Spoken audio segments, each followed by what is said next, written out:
थोड़ी सी रिकवरी भी दिखी थी, लेकिन उसके बाद फिर एक बार मुनाफा वसूली भारतीय बाजारों में दिखी है। निफ्टी की बात करें तो अब करीब 200 अंकों की गिरावट के साथ इंट्राडे में 25,000 के नीचे निफ्टी फिसलता हुआ। दिन के ऊपरी स्तरों से निफ्टी करीब 400 अंक फिसला। बैंक निफ्टी की बात करें तो यहां पर भी 350 अंकों की गिरावट 51,500 के पास। दिन के ऊपरी स्तरों से निफ्टी बैंक करीब 850 अंक फिसलता हुआ।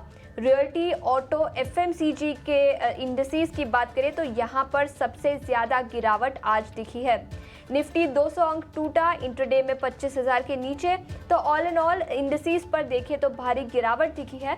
इंडिविजुअल स्टॉक्स की भी बात कर लेते हैं। आईटी शेयरों में आज चमक है। इन्फोसिस 1.5% की तेजी के साथ कारोबार।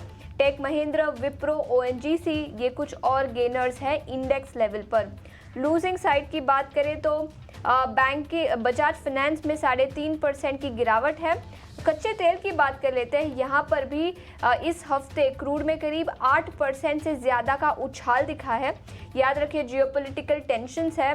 इजराइल ईरान के बीच जो लड़ाई चल रही है उसके चलते ब्रेंट क्रूड में उछाल दिखा है और 2 दिनों में कच्चे तेल में करीब 5% की तेज़ी, अब $78 पर बैरल के आसपास। इंडिविजुअल स्टॉक्स की भी बात की, कुछ सेक्टोरल मूवर्स की बात कर लेते हैं। पीएसयू बैंकिंग शेयरों में आज काफ़ी तेज़ी है। Bank of Baroda, Indian bank, Canara bank जैसे कुछ स्टॉक्स हैं जहां पर अच्छी तेज़ी दिखी है, लेकिन रियल एस्टेट शेयरों में कमज़ोरी है। याद रखिए पिछले कुछ दिनों से ये कमज़ोरी दिखी है, आज भी कंटिन्यू होती हुई नजर आई। Godrej properties, Macrotech developers, Phoenix Mills ये कुछ स्टॉक्स टॉप लूजर्स हैं निफ्टी रियल एस्टेट इंडेक्स से। लेकिन बाजार पर विस्तार में चर्चा करने के लिए अब हमारे साथ मेहमान भी जुड़ चुके हैं। Vice president technical research Kotak securities के अमोल आठवले और उसी के साथ जेएम फाइनेंशियल सर्विसेज के वाइस प्रेसिडेंट टेक्निकल रिसर्च तेजस शाह। बहुत बहुत शुक्रिया समय निकाल कर ईडीना स्वदेश के साथ इस खास दिन पर जुड़ने के लिए। सबसे पहले बाजार पर ही राय ले लेते हैं। तेजस, आपसे पूछना चाहूंगी, काफ़ी वॉलेटाइल दिन रहा है भारतीय बाजारों के लिए। इंडेक्स लेवल पर वीकेंड आ रहा है, तो कैरी फॉरवर्ड अपने पोजीशंस ट्रेडर्स कैसे करें? Good afternoon. और सबसे पहले तो मैं आपको और आपकी पूरी टीम को बधाई देना चाहता हूं कि आपने for a completion of 3 years. और निफ्टी की हम बात करें तो निफ्टी अगर एक इम्पॉर्टेंट साइकोलॉजिकल सपोर्ट के करीबन ट्रेड कर रहा है, 25,000 एक साइकोलॉजिकल सपोर्ट है, प्लस जो निफ्टी की 50 डे एक्सपोनेंशियल मूविंग एवरेज है वो करीबन है 25,040 के करीबन। तो मुझे लग रहा है कि ये ऑन अ क्लोजिंग बेसिस ये सपोर्ट होल्ड करना चाहिए और आखिरी आधे से 1 घंटे में मुझे लग रहा है हल्की सी एक बाउंस बैक रैली आ सकती है निफ्टी में, क्योंकि 25,000 का एक अहम स्तर है। अगर वो होल्ड करता है यहाँ से बाउंस बैक रैली आ सकती है, और अगर क्लोजिंग बेसिस पे अगर ब्रीच होता है तो हम 200 से 250 पॉइंट का फॉल भी देख सकते हैं निफ्टी में। So we are at a make or break level in case of Nifty.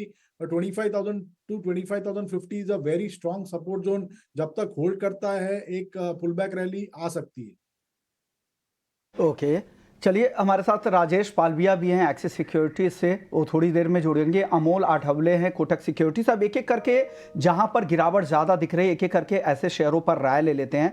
सबसे पहले हम बात करेंगे रियल्टी शेयरों की, क्योंकि यहाँ पर बिकवाली ज़्यादा है। इंडेक्स को अगर देखें तो 2% से ज़्यादा की बिकवाली यहाँ पर दिख रही है। गोदरेज प्रॉपर्टीज़ करीब 5.5% की गिरावट यहाँ दिख रही है। डीएलएफ भी 2%, 2.5% की गिरावट यहाँ दिख रही है।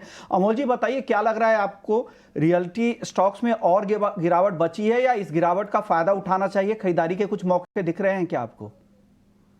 जी नमस्ते एंड गुड आफ्टरनून। अगर हम ये वीक में ही देखते हैं ओवरऑल, अगर real estate I think biggest loser है इंडेक्स में। अप्रोक्सीमेटली एक कंसिस्टेंटली एक करेक्शन देखने को मिला है। उसमें से अगर हम लीडर को पिक करते हैं तो डीएलएफ में अगर देखते हैं तो एक पहले रैली हुआ और उसके बाद इमीडिएट में शार्प रिवर्सल हुआ। और मोर और लेस सभी रियल एस्टेट स्टॉक का काफी सिमिलर काइंड ऑफ टेक्सचर है। मुझे लगता है अगर मैं डीएलएफ के बारे में देखता हूँ या एज अ रियल एस्टेट बाकी स्टॉक्स के लिए देखता हूँ और ओवरऑल मार्केट अगर उसको कंपेयर करता हूँ तो ये आई थिंक वीक टेक्सचर है। यहाँ पे सपोर्ट्स पे जरूर है बट बाइंग थोड़ा सा मिसिंग है, थोड़ा सा बेस चाहिए। उसके बाद ही कोई प्रॉमिसिंग रिवर्सल फॉर्मेशन होता है तो आई थिंक एक फ्रेश बाउंस बैक देखने को मिल सकता है। स्टॉक स्पेसिफिक पे भी देखता हूँ तो डीएलएफ में 200 डे सिंपल मूविंग एवरेज को आज उसने टच किया है काफी दिनों के बाद। बट फिर भी मैं बाइंग के लिए वेट करूंगा। अगर मार्केट और as a index real estate उसमें कुछ बाउंस बैक आता है या रिवर्सल फॉर्मेशन बनता है तो ही आई थिंक एक अपॉर्चुनिटी लेना चाहिए, अदरवाइज वेट एंड वॉच रहना चाहिए। नई खरीदारी की सोच है, क्योंकि बाजार में अभी काफ़ी उतार चढ़ाव देखने को मिल रहा है। हमारे साथ राजेश पालविया जी भी हैं, उनसे हम ऑटो सेक्टर की राय लेते हैं, क्योंकि यहाँ पर भी आज गिरावट काफ़ी ज़्यादा है और चुनिंदा ऑटो कंपनियाँ तो काफ़ी गिरी हुई हैं। M&M, हीरो मोटो, TVS मोटर, यहाँ पर काफ़ी बिकवाली दिख रही है। 2 से 3.5% तक की गिरावट इन शेयरों में दिख रही है। राजेश जी, ऑटो सेक्टर से कुछ पसंद आ रहा है आपको आज की गिरावट में, या रुके अभी? Good afternoon everyone. सो देखिए, मार्केट में जिस तरीके का माहौल है और across the board supply pressure यहाँ पे देखने को मिला है, तो ऑटो भी उस प्रॉफिट बुकिंग की चपेट में आते हुए दिख रहा है और यहाँ पे भी एक profit booking most of the stocks में देखने को मिली है। हालांकि लॉन्ग टर्म स्ट्रक्चर के हिसाब से देखें तो काफी स्टॉक्स है जो कि अभी भी लॉन्ग टर्म और मीडियम टर्म स्ट्रक्चर के हिसाब से बुलिश ट्रेजेक्टरी में ट्रेड करते हुए दिख रहे हैं। तो हमें लगता है कुछ स्टॉक्स है जहां पे आप अपने बाइंग लिस्ट में रख सकते हैं। उसमें हमें जो सबसे पहला स्टॉक पसंद आ रहा है वो है महिंद्रा एंड महिंद्रा का। जरूर करंट मार्केट प्राइस पे बाय नहीं करेंगे, लेकिन हम थोड़ा वेट करेंगे। यहाँ पे अगर हमें लगता है कि 2960 2950 के आसपास महिंद्रा एंड महिंद्रा मिलता है तो ये एक अट्रैक्टिव जगह होगी वापस से इसमें री इंटर करने के लिए। क्योंकि अगर देखें तो स्टॉक अभी भी 20 डे 50 डे मूविंग एवरेज के ऊपर कंफर्टेबली होल्ड आउट कर रहा है। तो M&M हमारी एक प्रिफर्ड चॉइस होगी यहाँ पे डिक्लाइन में बाय करने की, लेकिन 2950-60 के रेंज में आता है तो वहां बाय करेंगे। वहीं हम अगर ऑटोमोबाइल में दूसरे स्टॉक की बात करें तो हमें लगता है यहाँ पे आइशर मोटर को भी फोकस में रखना चाहिए। हालांकि आज स्टॉक में एक जो कट मिला है, स्टॉक अब 4700 के नीचे भी फिसलते हुए दिख रहा है। तो ये एक अपने एक मल्टीपल सपोर्ट जोन के आसपास अब ट्रेड करते हुए दिख रहा है। तो हमें लगता है यहाँ पे 4630 4640 ये रेंज के आसपास अगर आता है स्टॉक तो वहां पे एक अट्रैक्टिव लेवल होगा, रिस्क टू रिवॉर्ड वहां से फेवरेबल होगा। तो वहां पे इसको बाय किया जा सकता है। तो आइशर मोटर और महिंद्रा एंड महिंद्रा, ये 2 स्टॉक्स हमारे रडार पे, लेकिन थोड़ा वेट करेंगे क्योंकि मार्केट में अभी भी कोई रिकवरी के साइन नहीं लग रहे और हमें लगता है कि ये शायद सप्लाई प्रेशर ओवरऑल मार्केट में और एक्सटेंड होते हुए दिख सकता है, क्योंकि काफी अहम लेवल को आज निफ्टी और बैंक निफ्टी पेनिट्रेट करते हुए दिख रही है।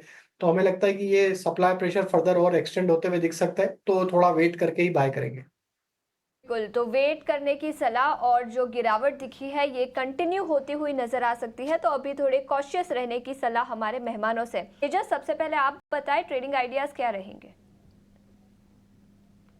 सो देखिए, बाजार में एक अच्छी खासी बिकवाली चल रही है तो थोड़ा मैं डिफेंसिव स्पेस को पसंद करूंगा। तो फार्मा सेक्टर से मेरी पहली पिक है लुपिन लिमिटेड। लुपिन लिमिटेड में आज अच्छे खासे कंसोलिडेशन के बाद स्ट्रेंथ दिखाई है स्टॉक ने। तो लुपिन में हम करंट भाव पे या डिप में खरीदारी करने की राय दे रहे हैं। इसमें आपको स्टॉप लॉस लगाना है 2154 का, और उसमें पहला लक्ष्य रहेगा 2275 का और दूसरा लक्ष्य रहेगा 2325 का। इसके अलावा जो मेरी दूसरी पिक है वो PSU बैंकिंग स्पेस से है। आज हमने PSU बैंकिंग स्पेस में थोड़ा सा ट्रैक्शन देखा है पिछले 3-4 दिनों से। तो कैनरा बैंक हमारी प्रेफर्ड पिक है। तो कैनरा बैंक में हमने देखा कि रिसेंटली स्टॉक ने एक ब्रेकआउट दिया था डेली चार्ट पे, और उसके बाद एक स्विंग हाई बनाया था 113.50 का। उसके बाद पिछले 3-4 दिनों से स्टॉक में हम हल्की सी मुनाफा वसूली देख रहे हैं। तो करंट भाव पे मुझे काफी रिस्क रिवॉर्ड फेवरेबल लग रहा है लॉन्ग पोजीशन बनाने के लिए। तो कैनरा बैंक में आप करंट भाव में बाइंग कर सकते हैं। इसमें आपको स्टॉप लॉस लगाना है 104.75 का। इसका पहला लक्ष्य रहेगा 112 का और दूसरा लक्ष्य रहेगा 116 का। तो कैनरा बैंक 104.75 स्टॉप लॉस लगा ले। 112 पहला टारगेट है, 116 दूसरे टारगेट के लिए भी आप वेट कर सकते हैं। ल्यूपिन एक पिक है जहां पर 2154 रुपए के स्टॉप लॉस के साथ यहां पर खरीदारी की सलाह है। 2275 पहला टारगेट, दूसरा टारगेट है 2325।